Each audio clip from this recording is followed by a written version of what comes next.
Wasabi guys, welcome back to another underrated Commander Cards video. As always, if you appreciate these videos or you enjoy any of my videos, please subscribe to the channel, it means a lot. We've made some pretty significant progress since last year. This is a series where I go over 10 cards. For whatever reason, I believe that they are underrated, not really focusing on the value of the card, how much it's worth. I do an entirely different series about that called Commander Pickups. Here I'm just focusing on any card. Of course, I don't want to make it super expensive, so I'll let you know if cost is an issue.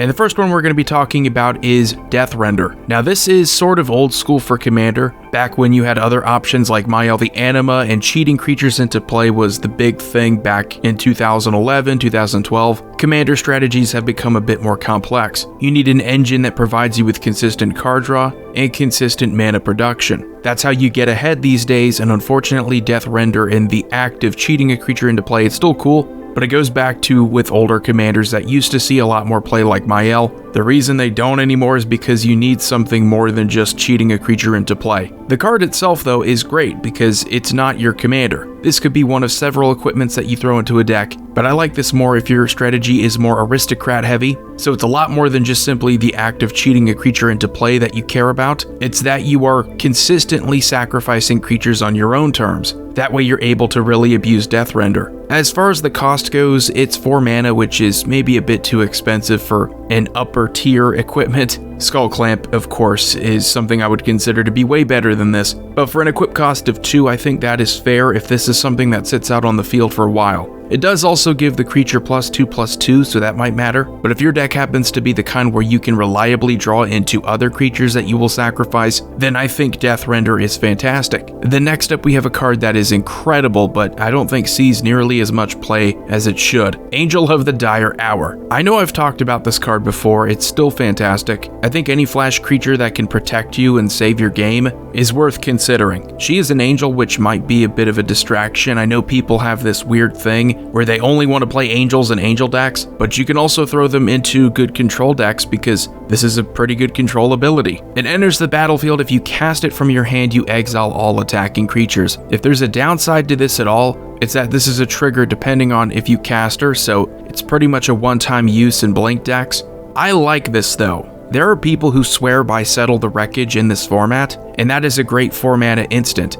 However, you have the drawback of giving them a ton of lands if that successfully resolves. With this, you are spending more mana, but you're getting a 5/4 angel, so there's no trade with your opponents, they're not getting something in return. This just straight up ruins their day, and you get a creature for it. So if you are playing on a budget, I think this is a very underappreciated card, one that I think you could really surprise some people in your play group by playing. Next we have a card that might seem familiar if you're used to playing a lot of white creatures that do something like this, but Bloodseeker is a 2 mana vampire shaman. Whenever a creature enters the battlefield under an opponent's control, you may have that player lose 1 life. It's 1/2 of an ability that another very well-known white creature has, and that's on a lot more people's radar. Not many people play Bloodseeker, and it is pretty powerful, even if it is just 1/2 of that card. That being said, there are a lot of decks that play both black and white and have this strategy in mind with life gain and life drain. Why not just play all of them? Bloodseeker is more of a very good thing. There are a lot of token decks in this format. There are a lot of combo decks that require getting infinite ETBs in order to function. This can shut them down and prevent them from comboing. Significantly underrated, and this only got a reprint I think once in a core set a long time ago, so over 10 years ago, and still, not really anybody plays this card in Commander that often. I'm thinking about Lysa decks, I'm thinking about Veto as a commander. There's just a ton of potential for this card. You're not investing that much mana into it, and it's going to be a reliable creature. Next we have another card. I know I've talked about this before, so forgive me if I repeat any of these cards in previous underrated videos that I've done years ago. It's hard for me to keep track of everything, but this card, regardless, is still underrated. Thief of Blood. This is perhaps the most underrated thing, and that is hate on counters. There's hate on creature ETBs, there's hate on graveyards, but not enough people really focus on hate when it comes to counters. There are a ton of Planeswalker-focused decks. There are a ton of Planeswalker commanders. There was even a format where this was really strong in called Oathbreaker. That's the format where your commander was a Planeswalker. If you remove all counters from all permanents, their planeswalkers are gone. This was very overlooked back in 2015, and I think it's mostly because back in 2015, planeswalker decks weren't really as strong as they are now, and I don't know, we had maybe like 1,000 fewer planeswalkers, but even outside that, we still have a lot of +1/+1 counter strategies that are strong. We have counter strategies that focus on keywords like vigilance, lifelink, flying, and you could also use this to your advantage in some of those cases. But not only does she remove all of those counters from all of those permanents, but for each one she's removing, this creature is getting a +1/+1 counter. So you will get a massive flyer. This is just such a unique ETB that I think if people experimented with, they could find some ways of breaking. And next we have a very good red enchantment. It's something that is super strong in Commander, and that is the ability to give double strike to any creature. And Blood Mist from Eldritch Moon, it does it at the beginning of combat on our turn. We give a target creature double strike until end of turn. So whatever creature we have, we can give it double strike, and that's it. So if you're playing Voltron, you can give your commander double strike or any other large creature you have, try to deal as much damage as possible and win the game. I know there are plenty of ways of giving double strike in red. There are plenty of commander options that make double strike pretty easy to give to other creatures, but I still think having something like this that sits on the field and you can give it to any creature, you don't have to recycle an ETB, you don't have to use an aura, you don't have to use an equip cost. I think it's incredibly underrated. And then next we have a card that has been reprinted more recently, Life's Legacy. This 2-mana green sorcery was originally from M15, and it's very similar to some green cards that let you sacrifice creatures to draw cards. However, this is only 2 mana on a sorcery. So you sacrifice a creature and then you draw cards equal to its power. I think this is really underrated. It's been underrated for a long time, and I think the reason why it doesn't see as much play is because it's not something you can reuse as easily. That being said, it's only 2 mana, and 2 mana to draw more than 2 cards in any color is good. Even if it does cost you a creature, that often is going to synergize directly with what your strategy is trying to do anyway. Something that's so easy to overlook once you get all your staples in is adding extra card draw. Yeah, you could throw Skull Clamp into every deck. Yeah, if you're playing green, you could play Harmonize, but is that enough? Is that really going to help you win the game? Quite like only paying 2 mana to get potentially, 5, 6, 7 cards? In green, you can have creatures with tremendous power. So sacrificing any of those, even ones that have good death triggers, is very desirable for only this much mana. And in Commander, how we rank card draw is usually, how much can you do for as little mana as possible? Will 1 mana get you more than 1 card? And looking at this card, I've always thought, mid to late game, this affords you so much room. You can do so much more for the rest of your turn after playing a Life's Legacy. It's not funny. And next up we have a card that, again, this is very unique, and that's a theme of this video. You're seeing some abilities that are very uncommon. We have cards that prevent your opponents from gaining life, but we don't really have many that go even beyond that and punish them for gaining life. So if you were a fan of Bloodseeker, I think you'll like this card too. Reign of Gore from Dissension says if a spell or ability would cause its controller to gain life, that player loses that much life instead. This is another 2 mana card, very efficient in the cost. It does depend on your opponent's gaining life, but consider that a lot of strategies allow your opponents to gain life, but this is really meant to be as a supplementary card for group slug decks, where the whole strategy is to just pile on to the life loss, using a ton of other red and black enchantments and creatures. This is an insurance policy on them ever gaining that life back. I think because it is just that line of protection for your strategy, a lot of people don't consider it for their decks, and that's when Commander is the best for me. It's when you see the random card that doesn't see that much play. And Reign of Gore, Thief of Blood, Bloodseeker, Angel of the Dire Hour, those are the kind of cards that I really am in this game for. I don't care if someone played Dockside Extortionist for the 1,000,000th time. Teferi's Protection is cool, but those cards see a ton of play in this format. They don't really excite me anymore. This card does. All those other cards I mentioned do. We have another card that's actually relatively new, Rushed Rebirth from Strixhaven. This is a black and green instant that is also very unusual. We have some similar cards, but I don't think we have anything quite this efficient for the mana.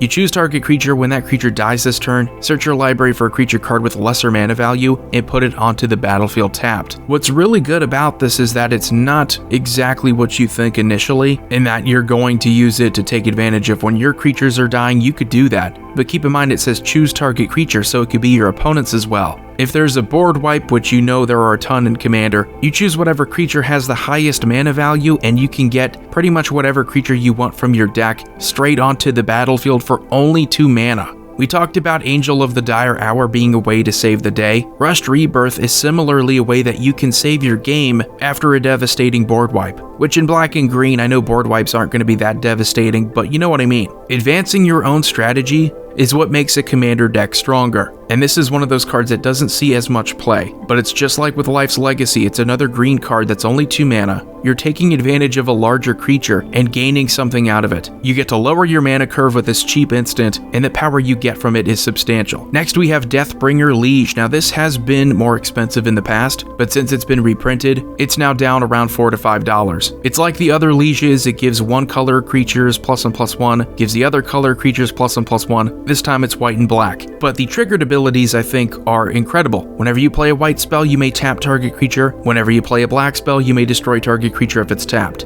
This was such a fun card to play back in the day with the commander option Teysa Orzhov Scion, because she was a commander that also cared about white and black creatures. The interactivity of this card is very appealing. You have to pay attention to what you're doing and how it could affect the board. So you could play a white spell first and then play a black spell after it, so that you can tap a creature you want to destroy. You could play a white-black spell and get both of these triggers, and I think that's really what you want to do. But you have removal here at will, so long as you're able to continue playing spells. What I like even more about this is that even if you don't have a good game, meaning you're not casting a lot of spells in order to get these triggers, you still have the good anthems to fall back on. So if you're like me and you enjoy playing spirit tokens with this type of card, they're not just going to be easy to kill 1/1s, they're going to be 2/2s, your white and black creatures are going to have 2 more power and toughness. Very desirable creature. It's not as powerful as it used to be, but it's something you could take advantage of now when people are focused on other more expensive cards. And then we have Deathbringer Thoktar. This 6 mana zombie beast is a 3/3, and whenever another creature is put into your graveyard from play, you may put a +1/+1 counter on it. You can also remove a +1/+1 counter from it to deal 1 damage to target creature or player. Now this is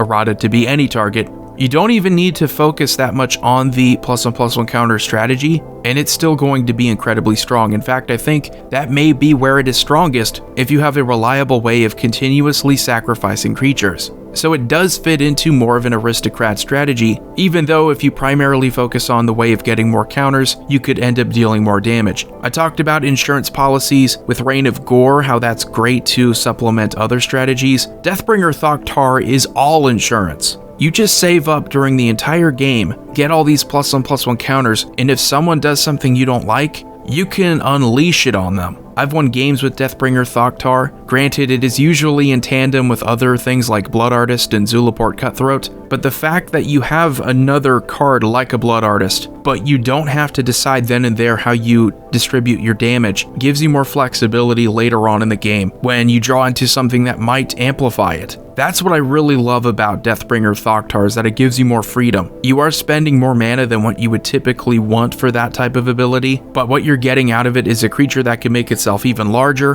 which is always good for combat. Used to be a lot stronger like a lot of other cards here, used to see a lot more play, but has slowly become forgotten. I love it though. So anyway, that's going to do it for these underrated commander cards. Let me know what you think in the comment section below. As always, subscribe if you have not. Commander Void here. I will see you all next time.